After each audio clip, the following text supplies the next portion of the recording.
Olá, aluna, bom dia! Bem-vindos à nossa disciplina de resistência dos materiais, bem-vindos à nossa última aula, em que hoje a gente precisa terminar de falar aí sobre os assuntos de torção no regime elástico, entendendo como calcular essa torção, entendendo como a tensão de cisalhamento está relacionada com a torção. A gente falou, bom dia, Samuel, bom dia a todo mundo aí, gente! A gente falou na última aula que a tensão de cisalhamento, ela acontece sozinha, pode acontecer sozinha no material, mas a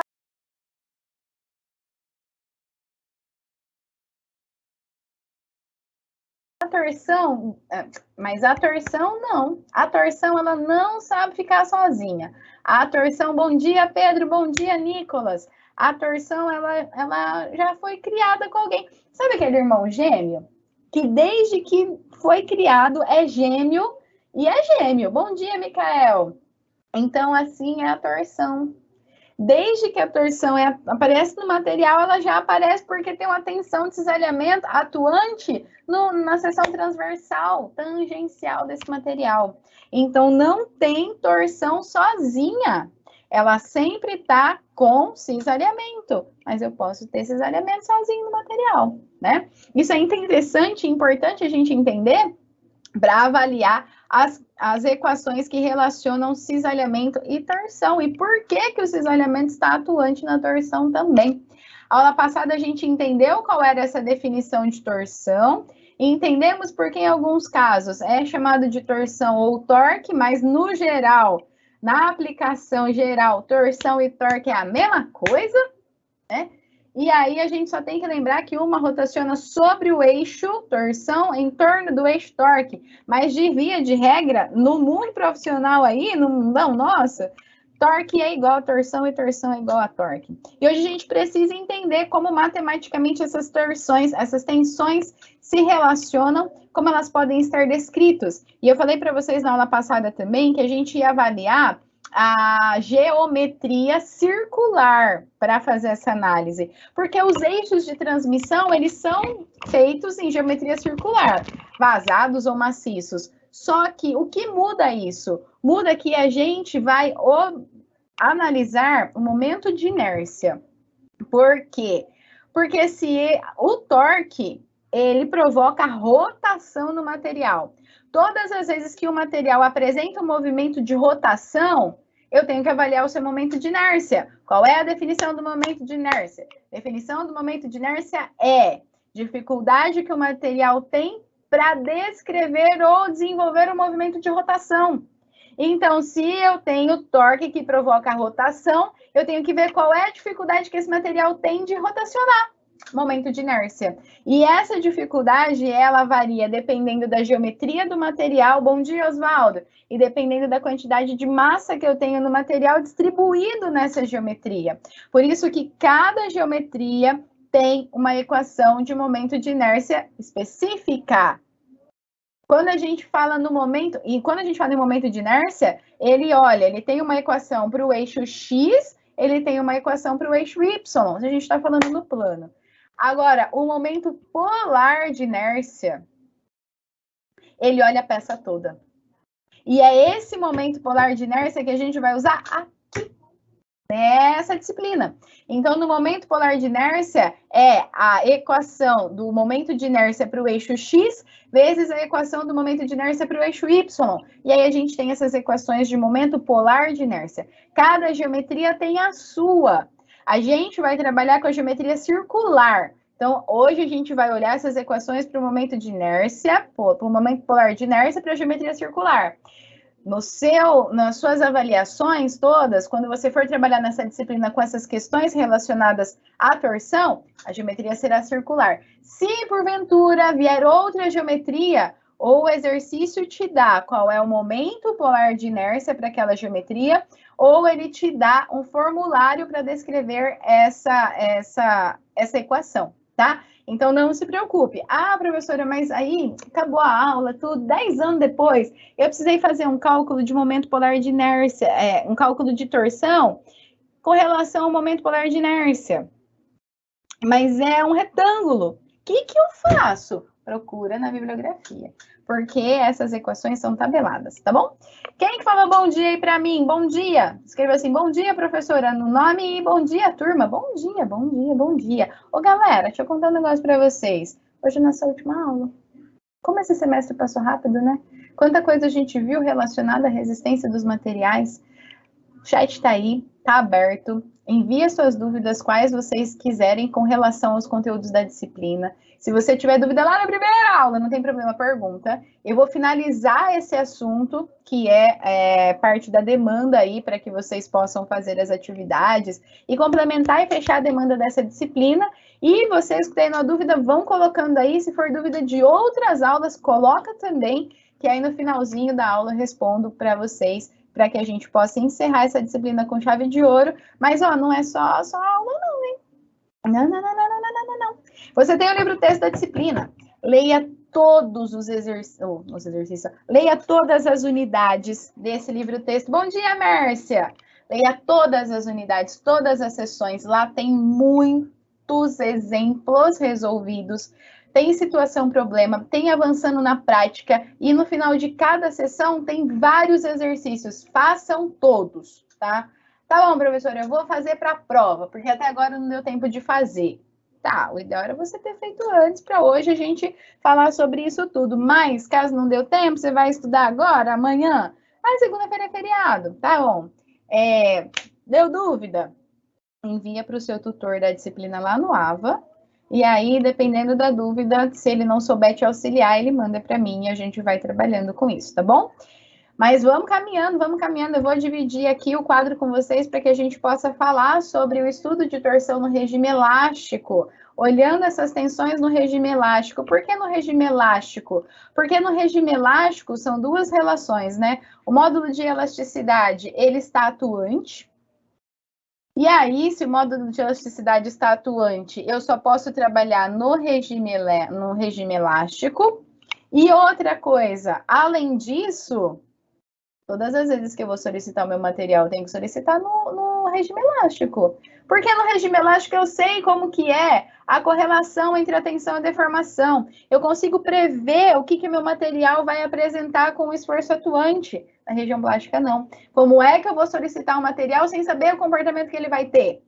Por isso que eu não posso trabalhar na região plástica, tá? Quando a gente fala no regime elástico, a gente vai analisar a seção transversal do material que está sob torção. Por quê?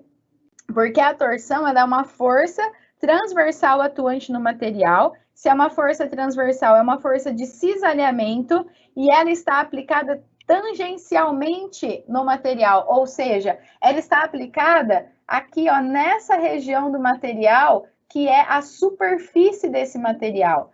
Olhando, então, a geometria da seção transversal circular, a gente tem a análise dessas tensões no regime elástico, tanto para uma geometria maciça, quanto para uma geometria vazada.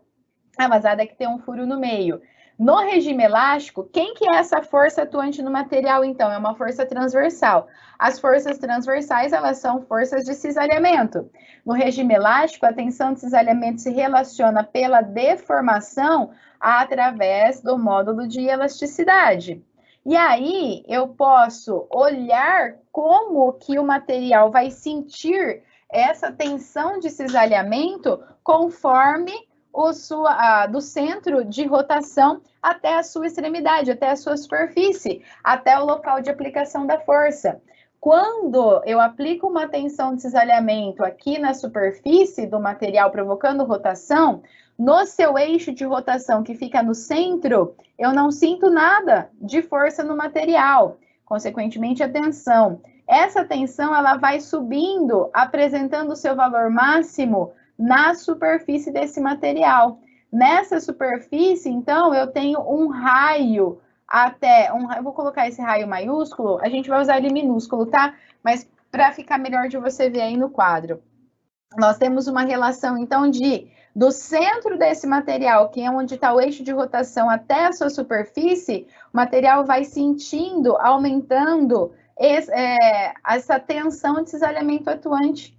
vai aumentando aí de maneira contínua essa tensão de cisalhamento atuante com o seu valor máximo na superfície. Esse raio R, aqui essa distância, nós chamamos de tamanho C.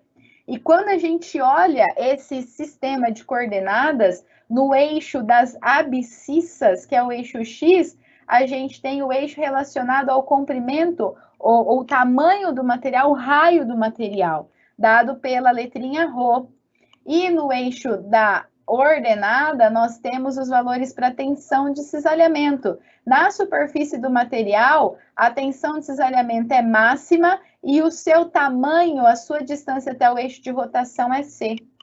Agora, pro caso em que nós tenhamos um furo, ou seja, uma superfície vazada, uma área da seção transversal vazada, no centro aqui, enquanto eu não tenho material, eu não tenho tensão de cisalhamento atuante, mas é como se ela começasse do zero e chegasse no máximo na superfície. Só que quando começa esse material, eu já tenho uma tensão de cisalhamento diferente de zero. Então, nesse caso, para essa situação, eu tenho uma tensão de cisalhamento mínima relacionado ao primeiro raio e a tensão de cisalhamento máximo relacionada ao segundo raio. Quem é o primeiro raio? É essa distância do eixo de rotação até o início do material. Isso é C1. Quem é o segundo raio? É a distância de rotação até a superfície do material. Isso é C2. Então, o tamanho C1 é essa distância do eixo de rotação até o começo do material. O tamanho C2 é essa distância do eixo até o final do material. Note que o C2, comparando o material maciço com o material oco, a distância C do eixo de rotação até a superfície, ela é a mesma da distância C2, que é o eixo, que é a distância do ponto de rotação até a superfície, tá? E a gente tem também aqui no eixo das abscissas relacionado ao tamanho, ao raio desse material, e no eixo das ordenadas a tensão. A tensão de cisalhamento, ela se relaciona pro material maciço com a tensão de cisalhamento máxima devido à relação entre o valor da distância no eixo X com o raio que esse material apresenta. Já a tensão de cisalhamento se relaciona com os raios para o eixo vazado através dessa equação, em que a tensão de cisalhamento mínima, ela é dada para a gente pela relação dos raios C1 e C2, vezes a tensão de cisalhamento máxima. Quando a gente fala dos raios C1 e C2, C1 é o raio menor e C2 é o raio maior dessa análise da área da seção transversal. E, por fim, nós podemos descrever, então, essa tensão de cisalhamento máxima atuante no material, independente se é um eixo maciço ou se é um eixo vazado, com relação ao torque, por essa equação. Deixa eu apagar aqui, que ficou bem em cima. Espera aí, rapidinho. Acho que foi essa aqui. Então, independente se nós estamos trabalhando com eixo maciço ou independente se nós estamos trabalhando com eixo vazado, a equação para o torque, ela é dada relacionando a tensão máxima de cisalhamento, em que torque, ele é dado para nós por essa letra T maiúscula, tensão de cisalhamento é dado pelo tau máximo, nesse caso a gente está usando sempre a tensão máxima para essa equação. J é o momento polar de inércia e C é o raio que nós estamos avaliando. Para o caso do maciço, C vai ser descrito por C mesmo, que é a distância máxima, né, até o eixo de rotação. Agora, para o caso do vazado, o C para nós é o raio externo, que é o raio C2.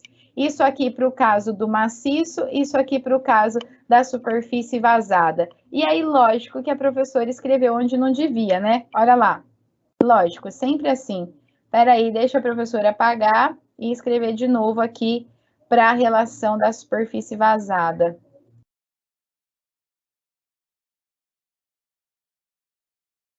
Então, para o eixo vazado, nós temos que o raio aí utilizado é o raio externo dessa superfície da seção transversal. Assim, a gente pode, com essa equação relacionando o torque com a tensão máxima de cisalhamento, evidenciar quem é a tensão máxima de cisalhamento, simplesmente fazendo um rearranjo da equação aqui, em que essa tensão máxima de cisalhamento ela é igual ao torque vezes o raio dividido pelo momento polar de inércia. Lembrando que o raio no maciço é a distância do eixo até a superfície e no vazado também é a distância do eixo até a superfície. Ou eu posso descrever uma tensão de cisalhamento qualquer com relação ao comprimento desse material do centro até a sua extremidade, não trabalhando com o raio externo. Dependendo do que é pedido para nós, a gente tem aí essas análises de equações. Para calcular a tensão de cisalhamento em um eixo maciço ou o torque em um eixo maciço, a gente já entendeu qual é a relação do torque com a tensão de cisalhamento. Tensão de cisalhamento, ela é dada para a gente ou através do módulo de elasticidade da deformação, ou ela é calculada para nós como a força cortante pela área da seção transversal. Então, a gente precisa saber quais são as equações pro módulo ou para o momento polar de inércia. Micael, eu comentei sobre o momento polar de inércia, não sei se você não tinha chegado ainda, eu comento de novo. Por que que a gente tem que estudar o momento de inércia? Aqui, olhando a torção. Porque o momento de inércia, o momento de inércia, ele indica para nós qual é a dificuldade que o material tem para apresentar ou para executar um movimento de rotação. O que é o torque ou a torção? Aplicação de força transversal no material, fazendo com que esse material gire, rotacione. Então, se eu tenho um movimento de rotação, eu preciso avaliar essa dificuldade do movimento de rotação, que é o momento de inércia. Dependendo da geometria, a equação para o momento de inércia muda. E elas são todas tabeladas. E eu tenho que olhar qual é o momento de inércia em x e em y, porque na direção em que o momento de inércia for maior, eu tenho mais dificuldade de rotação. Isso devido à distribuição de massa e à geometria do material.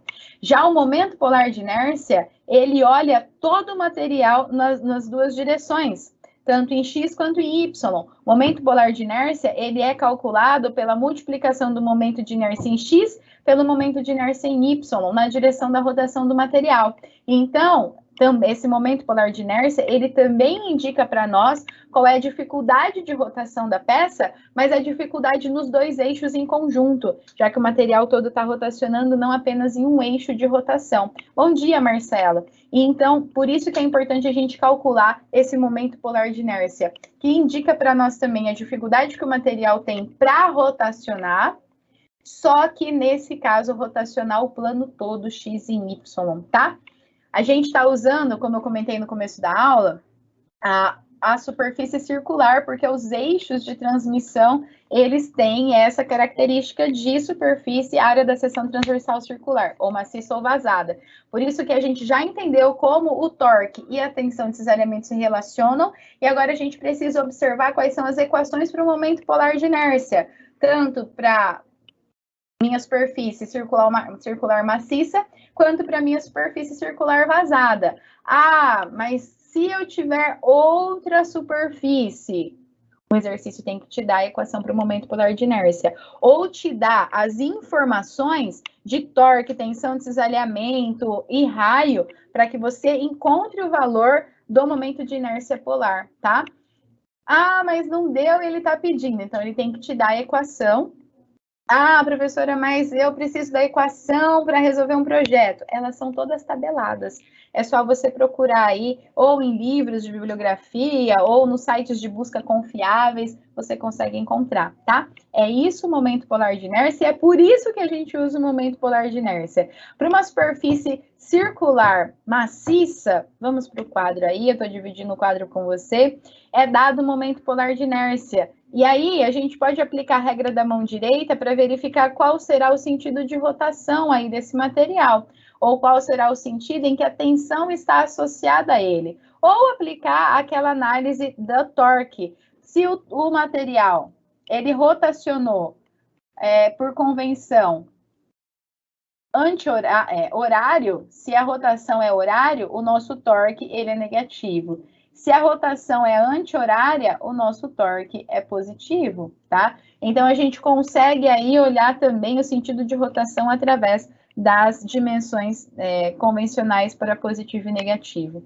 Aqui a gente tem uma seção transversal maciça, em que ele mostra, por esse diagrama do corpo livre, que a força está sendo atuada na superfície do material e que essa tensão, ela vai aumentando, a força provoca uma tensão, ela vai aumentando esse valor de tensão até o seu valor máximo na superfície. Dessa forma, para essa superfície, o momento polar de inércia, ele é dado por meio de π vezes o raio à quarta. Que raio que é esse? É do centro da superfície, do centro do material, do centro da área da seção transversal até a superfície, tá? Anotem aí essa equação, ela tá nos livros texto de vocês, mas é importante você fazer as anotações aí no seu caderno da disciplina também. Então, para o momento polar de inércia de uma superfície circular maciça, a equação é dada para a gente por 1/2 de π vezes o raio à quarta.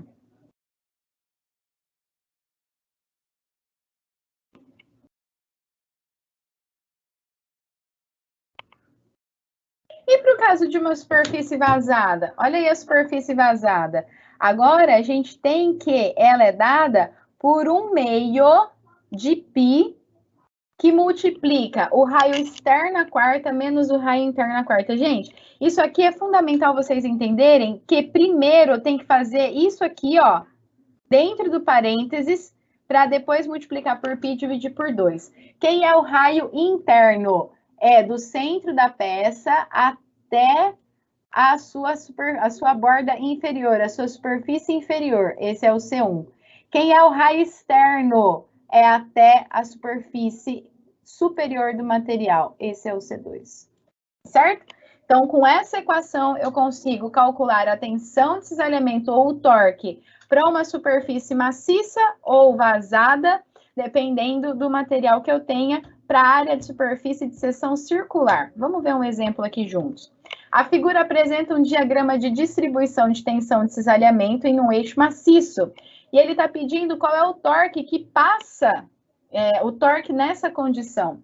O que ele deu inicialmente? 56 megapascal é essa tensão na superfície. Então, a tensão de cisalhamento na superfície é o seu valor máximo, ela é de 56 megapascal. E ele também deu o raio. Então, do ponto do eixo de rotação central até a superfície, eu tenho uma distância de 50 milímetros. Ficou horrível esse 50 aqui. Deixa eu apagar e fazer de novo.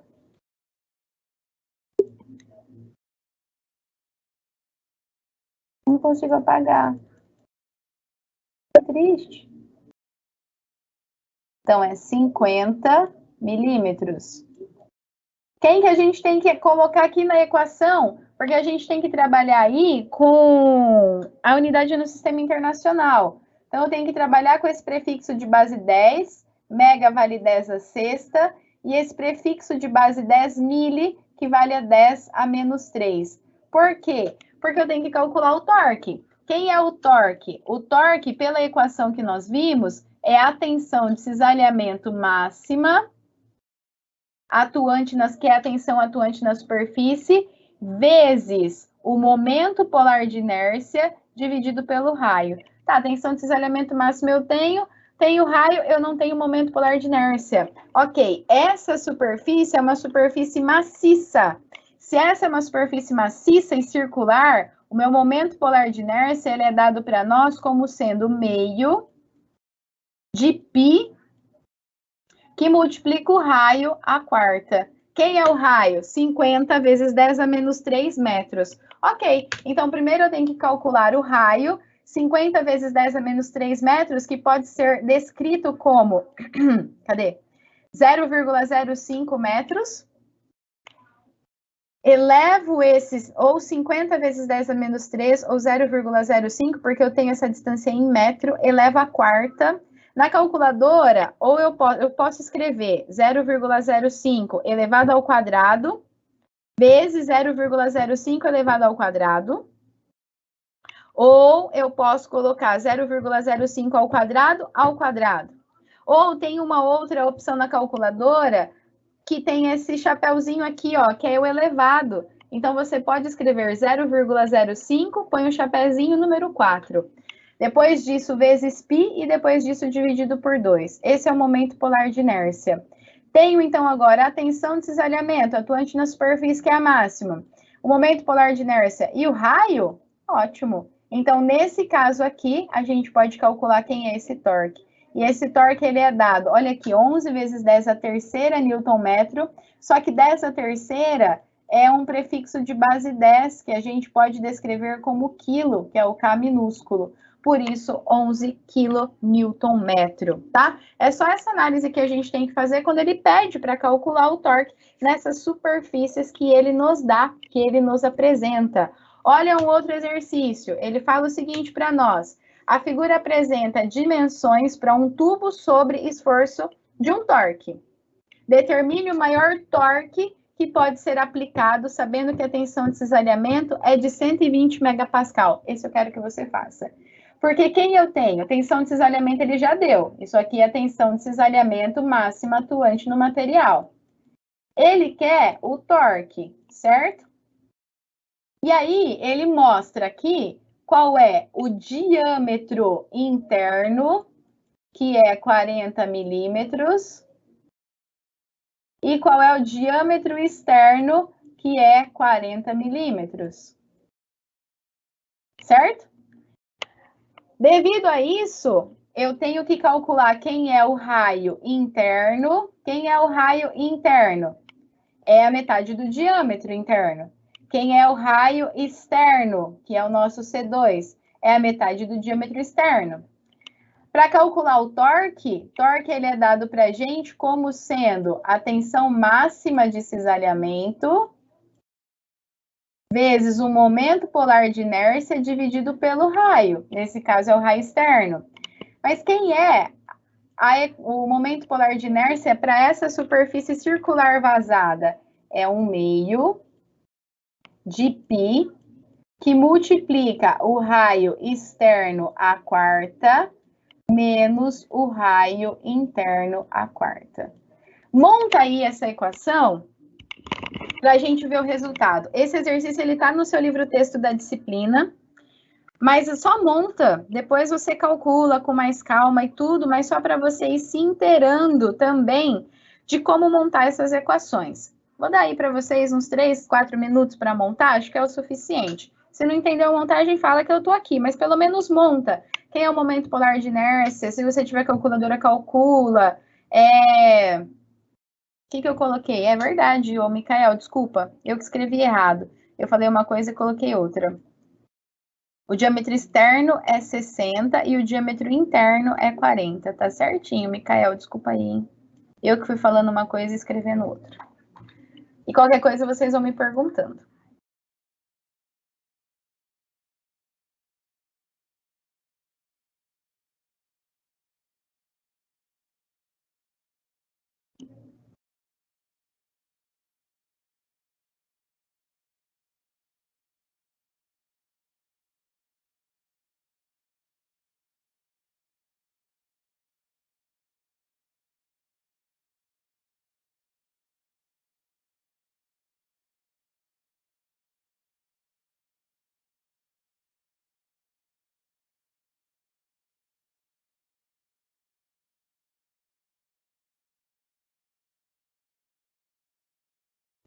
Um tempinho aí para vocês montarem, mas qualquer coisa vai me perguntando, tá? Depois vocês resolvem, se você não tiver calculadora aí, matematicamente, mas depois, mas monta agora.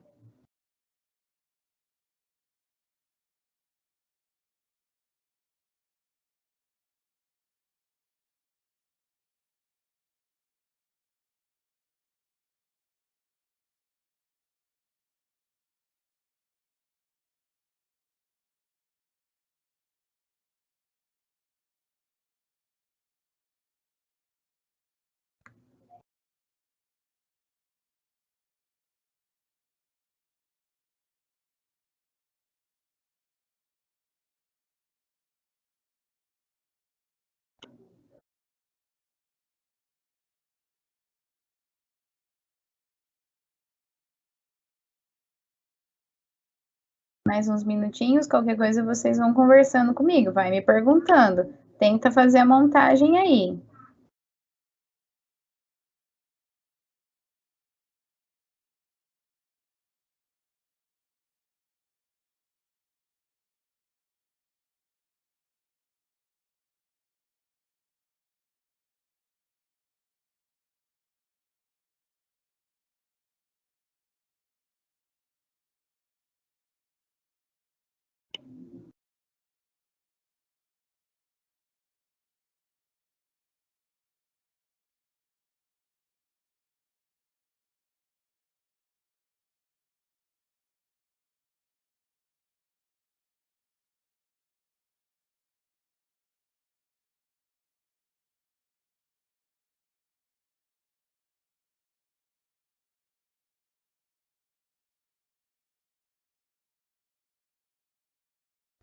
Foi? Conseguiram montar? Vou dividir aí com vocês a resolução. Primeira coisa que a gente tem que fazer, primeirinho de tudo, é utilizar as potências de base 10. Mili, ele é 10 a menos 3. Mega, ele é 10 a sexta, tá? Para que a gente possa utilizar todas as unidades no sistema internacional. E aí, feito isso, eu encontro que o raio externo, se o diâmetro externo é 60 milímetros, o raio interno é 30 milímetros. Ou eu também posso escrever como 0,03. Se o diâmetro interno é 40 milímetros, o raio interno é 20 milímetros. Então, ou eu posso escrever 0,02. Com esses dados de raio interno e raio externo, eu calculo o momento polar de inércia.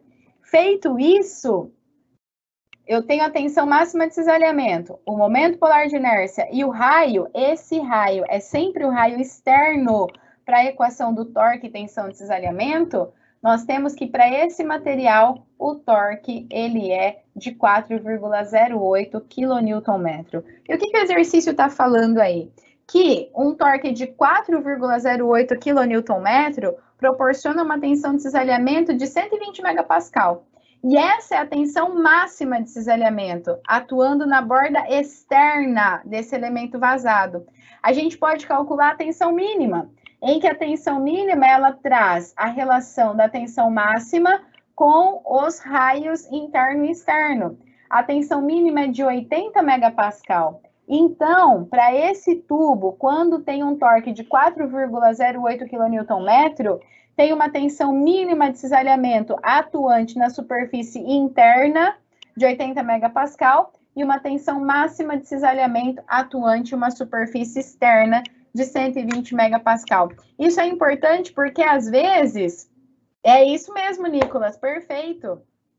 Isso é importante porque, às vezes, a gente está só habituado a olhar a superfície externa do material, mas num tubo vazado, dependendo da acoplação que ele esteja, acoplação acho que não existe, né? Dependendo do tipo de acoplagem que ele está, ou como ele está acoplado, ele também tem ali, na região interna, atuantes esforços mecânicos. E aí eu preciso saber, segundo aquele torque aplicado, qual é a tensão que é proveniente naquela região. Por isso que é importante, nas superfícies vazadas, a gente saber qual é a tensão máxima de cisalhamento e a tensão mínima de cisalhamento, para compreender também como está descrito ou como é aplicado nesses materiais. Tudo que a gente provoca uma força, ou aplica uma força no material, nós temos uma tensão de análise e uma deformação. Quando a gente olha a tensão de cisalhamento, essa tensão de cisalhamento, ela traz para nós, ela provoca no material uma deformação de cisalhamento que é chamada de distorção. Para o torque não é diferente. Quando a gente fala no torque, o torque ela é uma situação de força transversal atuante no material que provoca a rotação. Eu também tenho a deformação devido a esse torque. E olhando na área da seção transversal, essa deformação ela se dá de maneira angular. E ela é chamada de ângulo de torção. Eu vou dividir o quadro aqui com vocês para que vocês possam compreender como que se dá ou qual é essa deformação proveniente do torque atuante, que é chamado de ângulo de torção essa deformação. Peraí, aí, foi rapidinho agora. Olha esse material. Esse material é uma barra que está engastada na sua base e livre na superfície. Aqui eu tenho uma linha que mostra a linearidade entre o ponto A e o ponto B. O ponto A na base, o ponto B na base e o ponto A na superfície. Eu vou aplicar uma tensão tangencial aqui, que vai provocar um torque no meu material no sentido horário. Aí, olha o que vai acontecer. Esse ponto A, quando eu aplico o torque, ele rotaciona agora para uma nova posição, a linha. E essa diferença de ângulo é chamado de ângulo de torção, que é a deformação pelo torque. A deformação pelo torque é atuante na superfície do material, na área da seção transversal do material. Nesse caso, todo o meu material, ele sofreu uma deformação. E aqui, ó, eu não tenho deformação nenhuma, aqui eu tenho a deformação máxima. Quando essa deformação for linear, ou seja, o ângulo de torção, ele se deforma linearmente com o comprimento do material, eu tenho torque puro. Torque puro é quando eu aplico a torção no meu material e a minha barra, ela continua com a mesma área da seção transversal e o mesmo tamanho do comprimento da barra. Mas isso porque o ângulo de torção e o comprimento variam linearmente. Se eu aplicar uma torção no material e eu aumentar o comprimento dessa barra ou diminuir a área da seção transversal por conta da rotação, eu não tenho torque puro, eu tenho torque o torque não linear atuante nesse material, tá? Então, quando eu olho a área da seção transversal, esse ângulo que movimentou de um ponto para o outro é chamado ângulo de torção. Mas você vê que eu também tenho uma outra deformação aqui, ó, porque olha na superfície dessa barra. Esses pontos, eles eram aqui no tracejadinho, e agora eles também tiveram um novo local, então eu tenho deformações ao longo dessa barra. Quem é essa deformação? Quem explica essa deformação? A força de cisalhamento. Então, na área da superfície, na seção transversal do material, eu tenho atuante a deformação do ângulo de torção, proveniente do torque aplicado. Já na superfície do material, eu tenho atuante a deformação de cisalhamento, proveniente da tensão de cisalhamento atuante. Então, quando eu tenho torque no meu material, eu tenho que analisar as duas deformações. A deformação provocada pelo torque e a deformação provocada pela tensão máxima de cisalhamento. A deformação por torque, ela é chamada ângulo de torção e dado por essa letrinha φ, e a deformação por cisalhamento, ela é a distorção do material, apresentada por essa letrinha gama, tá? Aqui só mostrando para nós a relação matemática que pode estar quando muda aí por um ângulo de torção do ponto A até um ponto B e quais as equações que relacionam a deformação de cisalhamento com a deformação do torque para uma área qualquer do material ou para a deformação máxima do material que ocorre na superfície devido à tensão máxima atuante. Então, essa deformação máxima de cisalhamento ela é igual ao raio do material vezes o ângulo de torção dividido pelo comprimento dessa barra. E aí, eu consigo escrever quem é a equação para o ângulo de torção com relação ao torque aplicado. Como? Dá uma olhada aqui. A deformação máxima de cisalhamento, se eu estou atuando no regime elástico, é a tensão máxima pelo módulo de elasticidade. Só que a tensão máxima de cisalhamento, ela é dada para nós como torque vezes o raio dividido pelo momento polar de inércia que a gente viu aí nos quadros anteriores. Então, eu posso substituir por essa equação e a tensão máxima de cisalhamento ela é dada pelo torque, a deformação máxima de cisalhamento ela é dada pelo torque vezes o raio externo, dividido pelo momento polar de inércia vezes o módulo de elasticidade. Olhando essa equação aqui, ó, que relaciona a tensão máxima de cisalhamento com o raio, o comprimento e o ângulo de torção, isolando nessa equação o ângulo de torção e substituindo a equação para a informação máxima de cisalhamento, eu posso descrever a equação para o meu ângulo de torção pelo torque vezes o comprimento, dividido pelo momento polar de inércia, vezes o módulo de elasticidade. E o ângulo de torção, ele também pode ser obtido através de um ensaio destrutivo de torção. O ensaio destrutivo de torção, ele é semelhante ao ensaio destrutivo de tração, em que eu tenho um corpo de prova e eu vou colocar aqui nas pinças. Nesse caso, ele chama de cabeçote, um fixo e o outro rotativo. Vou prender esse corpo de prova aí e vou aplicar uma rotação nesse material. Ele vai rotacionando. Nessa hora, quem eu tenho? Os valores de tensão de cisalhamento, torque atuante e o ângulo de torção. E ele vai rotacionando até ao rompimento. E através disso, eu consigo observar qual é o ângulo de torção máximo no material, que é a somatória de todos os torques, comprimento do material, momento polar de inércia e o momento, o módulo de elasticidade que o material tem. Com esses dados, eu posso plotar um diagrama torção por ângulo de torção e avaliar as propriedades mecânicas desse material também. As mesmas lá da tração, compressão e cisalhamento, só que aqui com valores diferentes, já que nós temos uma força que provoca rotação nesse material. Isso tudo que a gente está falando é para eixos que estão em equilíbrios e que são determinados através das condições de equilíbrio. Quais eram as condições de equilíbrio mesmo? Somatória de todas as forças na horizontal igual a zero. Somatória de todas as forças na vertical igual a zero. E a somatória dos momentos num eixo de rotação que eu escolhi igual a zero. Mas existem casos em que eu não consigo discriminar ou compreender como analisar um eixo através das condições de equilíbrio, porque eles estão estaticamente indeterminados, como é esse caso aqui que nós estamos avaliando. Aqui eu tenho um eixo AB, no ponto C tem aplicado um torque atuante, e eu preciso saber qual é o torque aqui no ponto A e no ponto B. Eu tenho o comprimento total do material e o comprimento do tamanho A e o comprimento do tamanho B.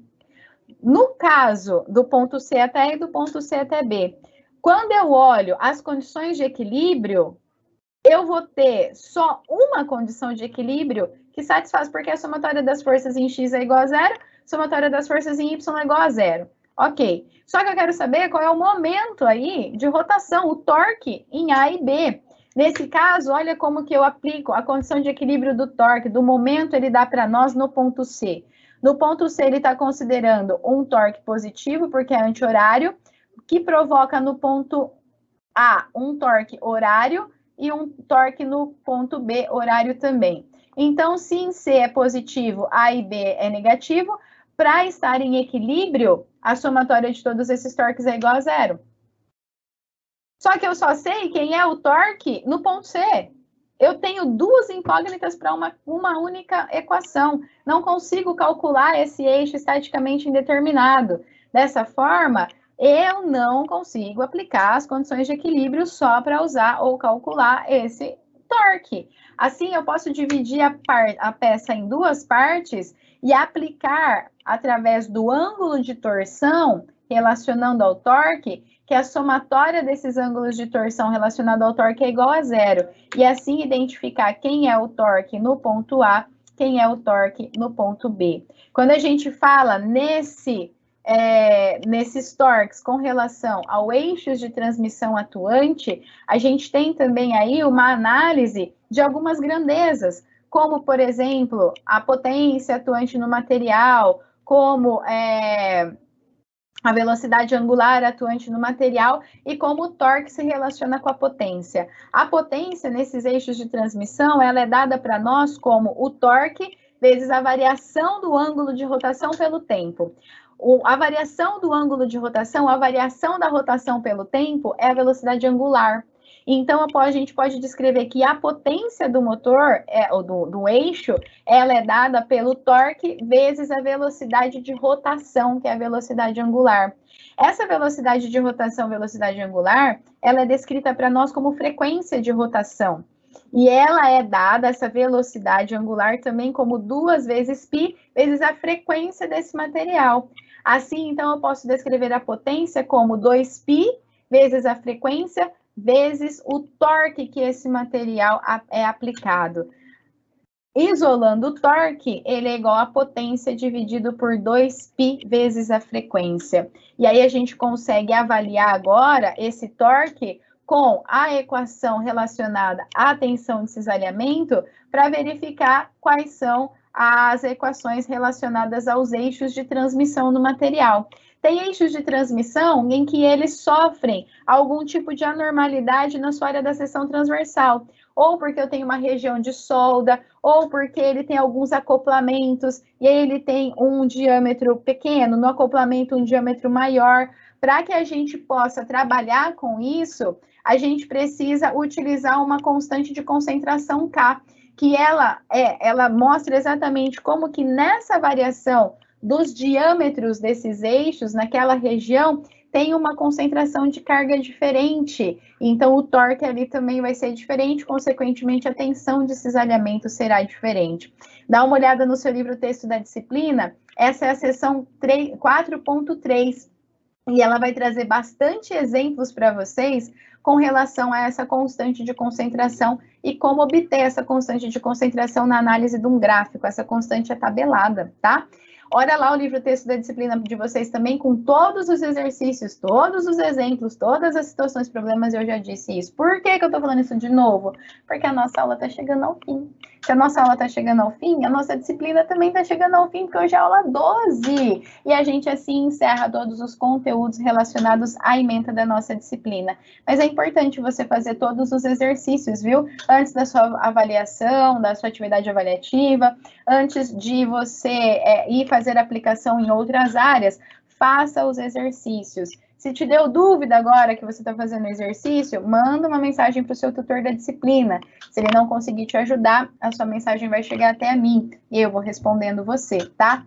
Agora, eu quero te agradecer imensamente por esse caminho que nós percorremos nesse semestre. Como é bom, como foi bom cada sábado, nesses 12 sábados, estar junto com vocês aqui. Porque a gente falou de tanta coisa, a gente tratou de todos os assuntos da disciplina, mas a gente também verificou as aplicabilidades em outras áreas. Quanto assunto a gente não falou aqui, quanto não enriquecemos o nosso conhecimento. E eu falo disso tanto do assunto, dos conceitos que eu passei para vocês e que nós vimos juntos, como também os feedbacks que vocês foram me dando em áreas de atuação que vocês trabalharam, como que foi as experiências de vocês. Foi maravilhoso. Eu só tenho a agradecer por esse momento que a gente passou junto. E eu não vou negar, não, que esse agradecimento ele já vem com um tiquinho de saudade, porque sábado que vem eu vou morrer de saudade de estar aqui com vocês, mas não tem problema. Vocês têm atividades agora no final da disciplina, avaliativas e tudo.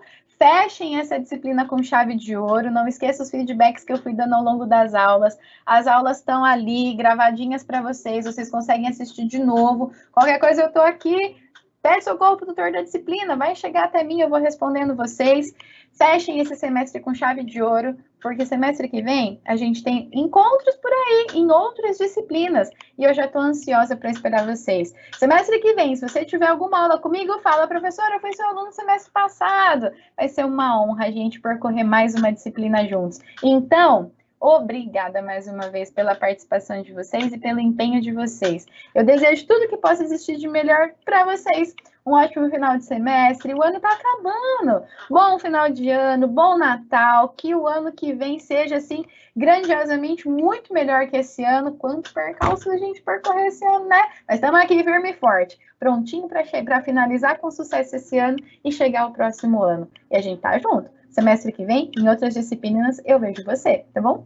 Bons estudos, bom final de disciplina, bom finalzinho de ano e até o próximo ano. Até breve. Tchau, tchau.